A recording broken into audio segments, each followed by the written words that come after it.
In normal day-to-day life, where do most people get exposure other than the sun? Great question. Where does natural background radiation come from? Well, the largest chunk is from radon. Radon is the decay product of natural radium, and natural radium is a decay product through a chain from uranium and thorium. And that's where we get the largest dose. It's the air we breathe. The air that we've been breathing has been radioactive since the beginning. And that's from radon. That's about where 2/3 of our dose comes from. The next biggest chunk is going to be from the earth itself, from the uranium and the thorium and the potassium that's in the ground. We get just under 1/3 of our dose from that. That's going to be from uranium and its decay products, and thorium and all of its decay products. Uranium, it's about 3 parts per million in dirt. It's more abundant than tin. And thorium is about 3 times more abundant than that. And they have decay chains that go all the way down to lead.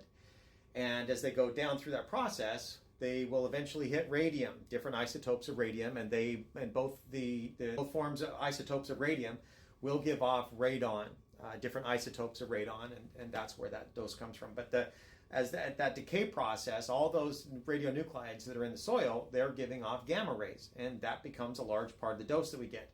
In addition to potassium. Potassium is in the earth. It's also ubiquitous. It's far more common than uranium and thorium by many orders of magnitude. But it's also radioactive. It gives off a gamma and a beta, high energy gamma, high energy beta from one of its isotopes. And part of the dose that we get isn't just from the potassium in the soil, but the potassium in our food. The betas that come off of that potassium, those are internal betas, and so those contribute to our dose. And so at a similar level to that is cosmic radiation. And that's not just from the sun, but it's from all sources combined. And that's actually a small fraction of the ionizing radiation dose that we get from the sun, from the solar wind, and so forth. But that's where the radiation comes from. It's mainly from radon. And we know that if you get large exposures to high concentrations of radon, then yes, that is known to contribute to lung cancer. Absolutely. But for natural background radiation, that's where it comes from. It's largely from the earth in terms of the radon, the gamma rays that come off, the food that we eat, and then from what's in outer space. So great question. Thanks for asking it. I hope everybody learned something, enjoyed the video, and I hope you all have a very good day.